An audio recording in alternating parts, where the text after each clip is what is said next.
almost amusing to me today that I am recording this episode because I got stuck in that, oh my goodness, I don't know what to post, I haven't got any ideas. So what did I do?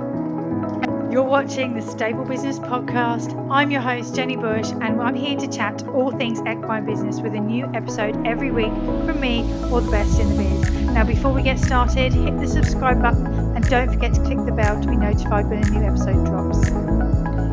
So today I want to follow on from last week. So last week I was talking about reasons why your marketing might not be getting you the results you want. And this week we're going to go in a little bit deeper on that and actually go through 10 things that you need to do that will really, really help you to get better results for your efforts when it comes to marketing your equestrian business. So the first step, I'm just going to dive straight into it because we don't want to dilly-dally, do we? And I'm sure you know exactly how important this is. So if you've got pen and paper to hand, take some notes. Remember to come back to the podcast and to get more information on this. So the first thing that I think is going to really, really help you to get better results from your marketing is you need to define your audience. You need to really understand who it is you're trying to serve. You need to know them as deeply as possible. And you probably know them better than you think you do already. You might have some really good ideas. But if you take some time to just take it out of your head and write it down, you will find that there's a lot more clarity when it comes to actually being able to show up and what you do in your marketing, whether it's you're going to go off and do a reel or whether you're going to write a blog post or whether it is you just want to make some flyers. Knowing who it is that you're serving is going to help you to get better results. Now, one of the things that really drives me mad at the moment is with the evolution of AI and everybody's just going straight into AI and putting that out there. Part of knowing your audience is to be able to stop the scroll. You know, part of it is to be able to get that attention, which is the first thing that's really important when it comes to marketing your business. You need to get their attention. But AI will just title everything, attention equine business owners or attention horse owners. That is not the way to actually get the attention of your audience. You get the attention of your audience through saying things that make them go, oh my goodness. So when you get to know them, and when you get to pinpoint your ideal client, it will make a massive difference. Now, one of the things that I have actually got that I'm happy to share with you, if you head over to Instagram and send me a message at Equine Business Assistant and say, can I have your ideal client workbook? I'll send that to you for free. Just send me a message and ask for it. So yeah, pinpoint who your ideal client is. And sometimes this could be just taking some time to actually talk to somebody and to get it out. I often find that when I'm working with clients one-to-one, we'll often have a conversation. And from there, me asking questions and then replying, we're able to get a lot more clarity than if you just sat down and wrote it down and to come up with some new ideas. And then I often send people the recordings, especially if they're my one-to-one clients, they get those recordings and then they're able to take that further and actually really put that into their marketing and their messaging, and it makes a massive difference. So step one is always to define your audience. Now, the second point that I want to talk about is to have clear branding. And so what do I mean by clear branding? So branding should be everything about your business. So it's your messages, the way that you talk, it can be your colors, your logos. It's a whole combination of everything. But you want to also make sure that when people see something, they straight away know it's you. You know, think of all the brands that you love. You kind of know when you just see a snippet that is them. So when you start to use that clear branding, when you're not switching from colors constantly, when you're not switching between topics and things, and you've really honed in on who it is that you are, who it is that you're serving, how you're going to come across, what your message is, and you've got that brand clear, you will get much better results from your marketing. Now, one of the things that I do in the Stable Foundations Hub, for example, is we've got a tool that is based on my conscious consultant training, but I call it the brand barn. And it's how do you house all the things under one roof? And again, when you're talking about colors and things that you're going to need in terms of messaging, how we can get the most on that. And we often talk about psychology, especially around color psychology and what can work really well for you. So yeah, 2 is to have clear branding. Now, the third point that I want to talk about is to think about your online presence and making sure that your online presence backs your marketing up. Because one of the things that you will find, whether you're using online marketing, offline marketing, whether it's word of mouth, whether your clients and customers go and say, oh, so and so, you need to speak to so and so. What they'll often do is they'll grab their phone and they'll head to social media, or they'll type in your name. And you need to have some sort of online presence, even if it's really, really basic. But you need to be able to be found by people, because nobody will be able to pull up your information anymore. Gone are the days when you just go and grab the yellow pages and flick through and find a number. Yeah, you want to have some sort of online presence. And that helps to build that know, like, and trust factor as well with your ideal clients and the people that are going to work with you, because they're like, oh my goodness, this person is there, they're showing up, they're consistent. And that also sort of brings me to the point that if you do have a social presence, make sure that you at least post once a month. There's nothing worse than somebody saying to you, oh, you need to check out such and such because they'd be a really good fit for you. And then they go to your Facebook page or your Instagram, you've not posted anything in 6 months. Their brain says, are they even still in business? Are they going to reply to me if I message them here? And they probably don't. So you could be losing business. So make sure that you've got your online presence. It will really back up all of the things. And I talk a lot about marketing in terms of bricks, almost imagining that they were bricks of the house. Yeah, everything layers on something else. And studies show there used to be 7 touch points, it's now 8. Yeah, that they need to have those touch points in order to actually move forward and work with you. It's an average number. Some, of course, can take more, some will take less, but you need to have that online presence. So maintain your website, maintain your social media posts minimum. If you don't do it regularly, just go, I need to just show up once a month or something, just so that you actually do have that. Now, step 4 is about your content and making sure that your content marketing actually works. Now, one of the things that used to be really, really big, and you'll find that the strategies and things work and then they stop working and we have to keep moving. And one of the things that used to be really big, and I see it quite a lot, is sharing educational stuff, sharing tips. But when it comes to your content and what you're putting out there, like this is of course a value piece. This is me sharing stuff that's going to be educational and helpful in my podcast. That's what it does. But it's also sort of a nurture piece that I want to be able to show people my expertise. But when you're thinking about what to put out in your marketing, make sure it actually aligns with the results that you want. And make sure that your content marketing actually does lead somewhere. So you've already heard me mention twice 2 of my offers. You've heard me mention Stable Foundations Hub Pro, which is my one-to-one offer, and you've heard me mention Stable Foundations Hub, which is my course.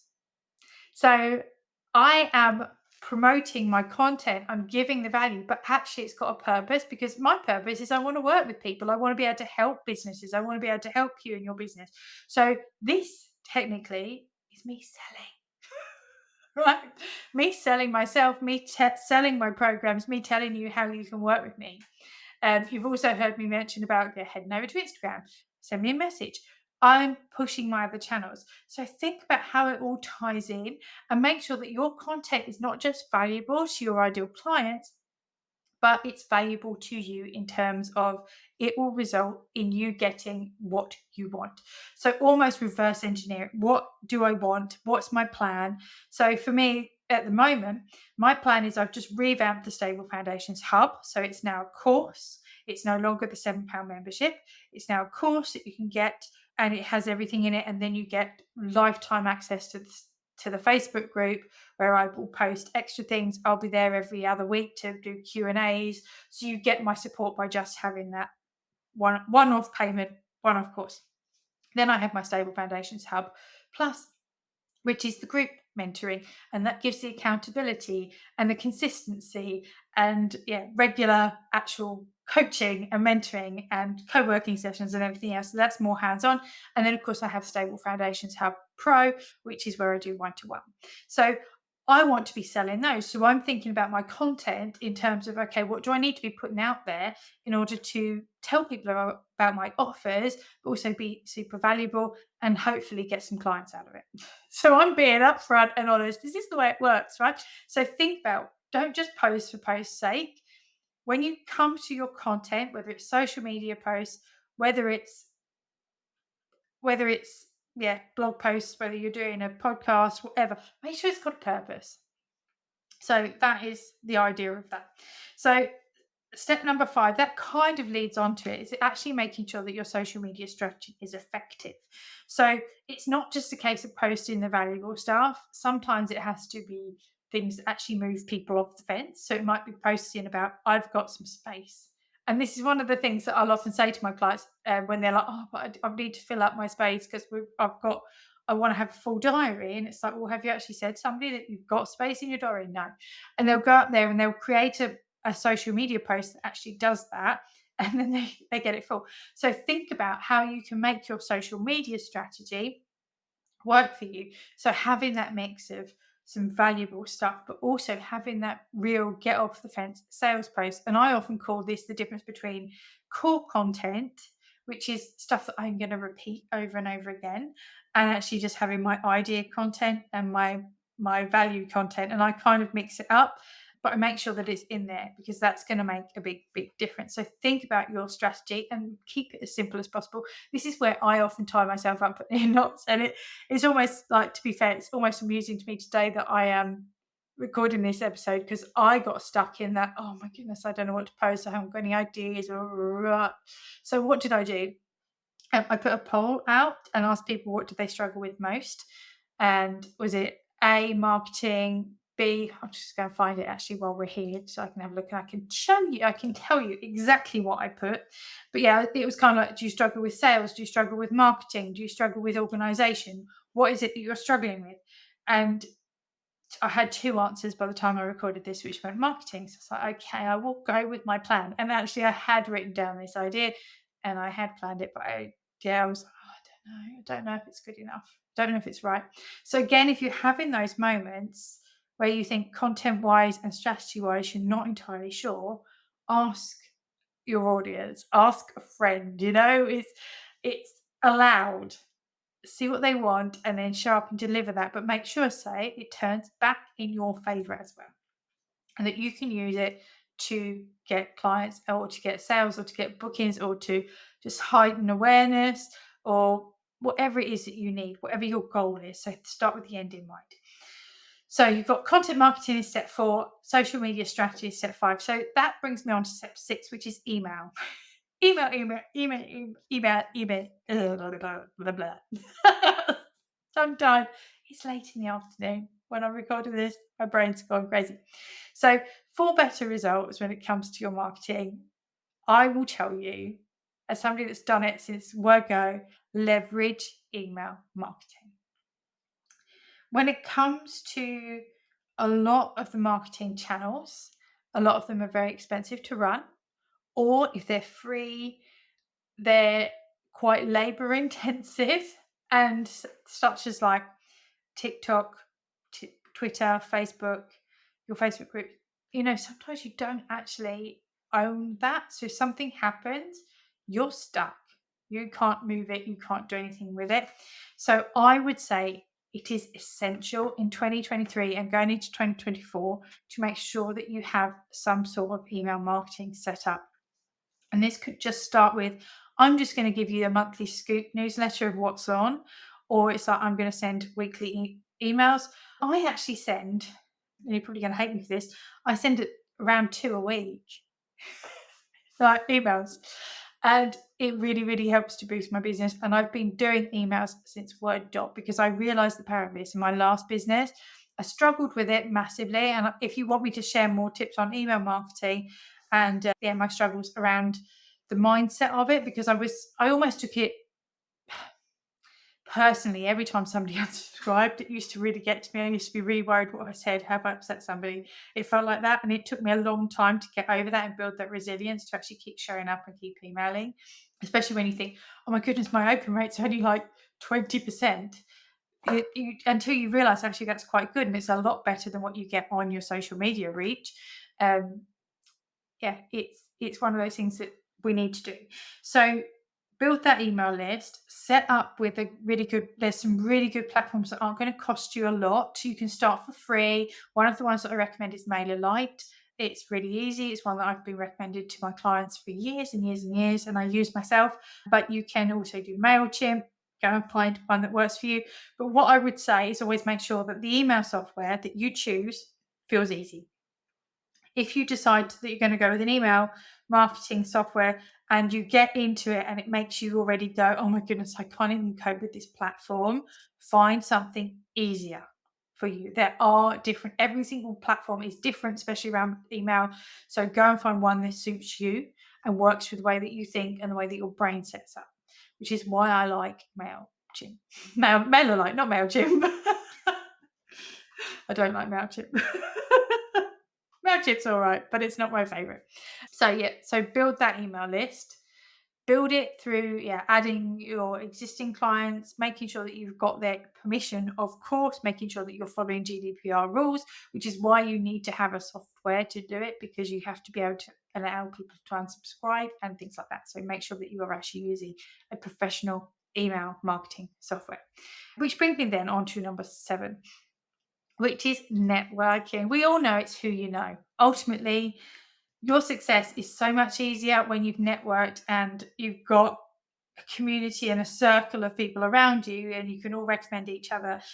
And it's one of those things, actually, if I'm honest, I struggled with as well, because when it comes to the traditional forms of networking, especially around business, and you go to the network meetings, I just didn't feel like I fit in, which is partly why I set up the Equestrian Business Support Network, because it was just super easy. We can just show up whenever we like and just post in there when you've got a question, or if you need to get some collaborations, or if you need some support or advice.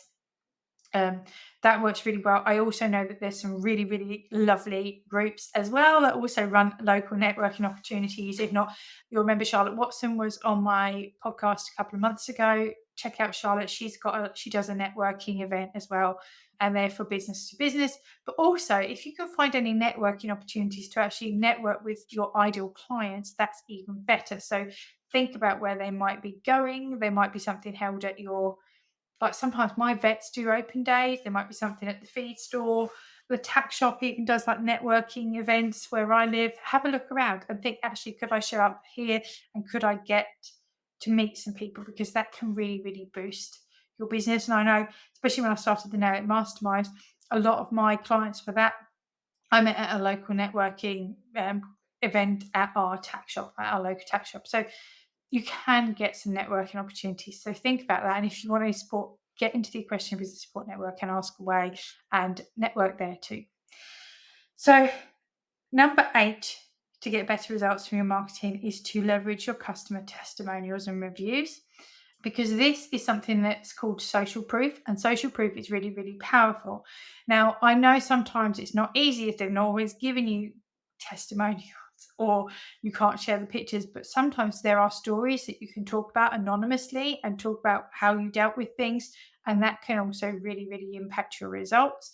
So think about how you can do that and showcase any positive feedback that you get. So perhaps somebody's already commented on your Facebook post, that's public.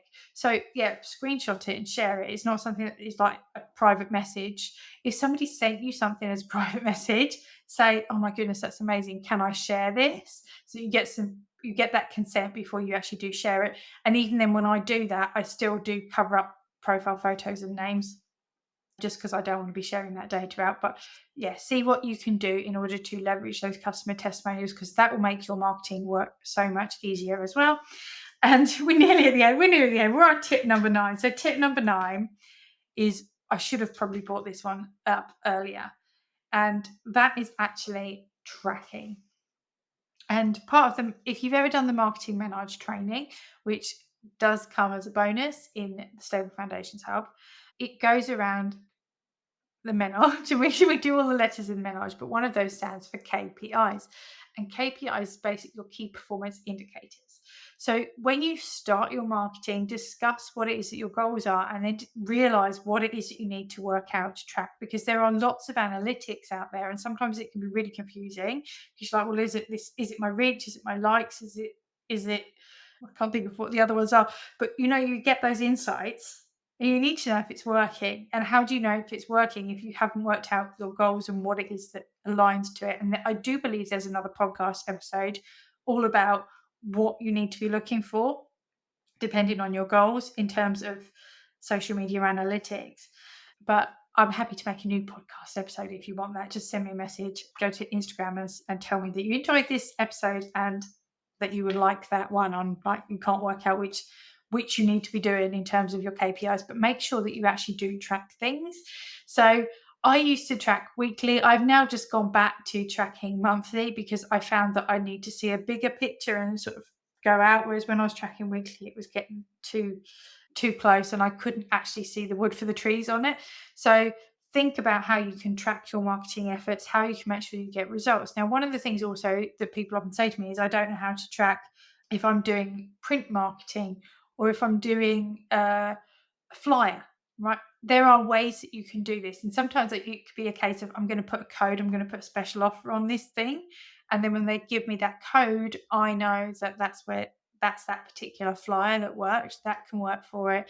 You could be using QR codes. Again, that will tell you where they came from because you'll know where you put the QR code. It could be with word of mouth. You could just make sure that you ask everybody, how did they hear about you? It's so important. Or at the end of working with you, just say, would you take a minute to just let me know how you heard about me? And then you know whether they came from your Facebook page, whether they came from your podcast. And it's one of the things that why I do this podcast, to be fair, because I ask people, like, have they heard about me or what made them contact me? And a lot of the time I say, well, I was listening to your podcast. And now, if I'm honest, my podcast takes a lot of time to produce. And it's not the easiest thing sometimes. And it's also one of the things that I kind of get like, do I want to do that today? Can I be bothered to do that episode today? But I know that it works. And even though my audience isn't massive on my podcast, it's not as big as my Instagram audience or even the amount of people in the Equestrian Business Support Network, it's quite small. But these are my real super fan kind of, yeah. So hands up, so grateful for you for listening today. Yeah, because in my terms, you are my super, super fans. You are my people that I care about the most. You're the ones that I want to nurture and make sure that you get everything that you want, which is why I'm telling you to head over to Instagram, send me messages and ask away. I'm here for you because you're listening to me and you've listened to me for 20 minutes. So if you've got this far, yeah, I'm giving you my golden star for getting this far. But yeah, you need to be able to track. You need to be able to work out what works so you can double down on it and do more. So that would be step 9. And then, of course, my final thing that I want to talk about is actually to be able to adapt and improve your marketing. And marketing it's so tricky because we plan it and it's like, oh, we have to be able to adapt. We have to be able to switch the tactics up. We have to be able to know if it's working and whether we need to do something different. So don't get too stuck in your ways. Don't expect everything to work because it's not going to. We almost have to be a little bit like a scientist and going in there and testing that and testing this and seeing what works and adapt and then improve it. And that's going to really, really help. So just to recap, I'm just going to go over these steps again. So step 1, yeah, is to always define your audience, to be really, really super clear on who it is that you're talking to when it comes to your marketing. If you haven't got that in, stop. Yeah, get clear on that.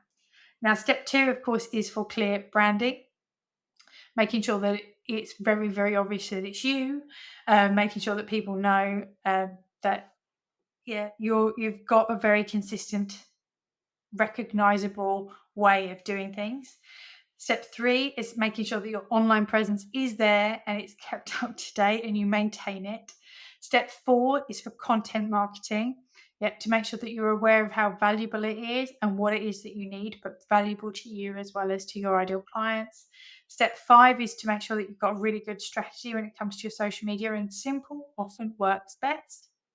Step 6 is to make sure that you are using email marketing.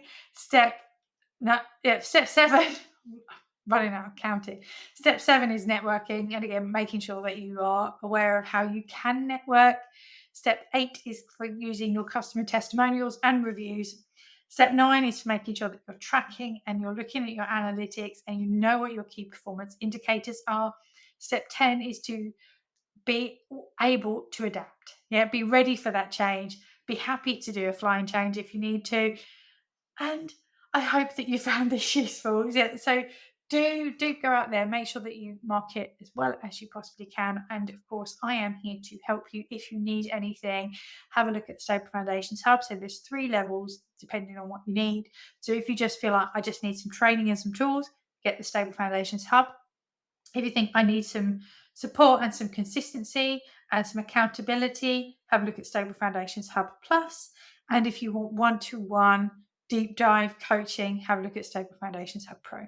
So with that said, have an awesome rest of your day. Thank you so much for tuning in, and do head over to Instagram or Facebook and find me at Equine Business Assistant and let me know that you listened, because I would love to see you there. So take care, and I'll speak to you soon.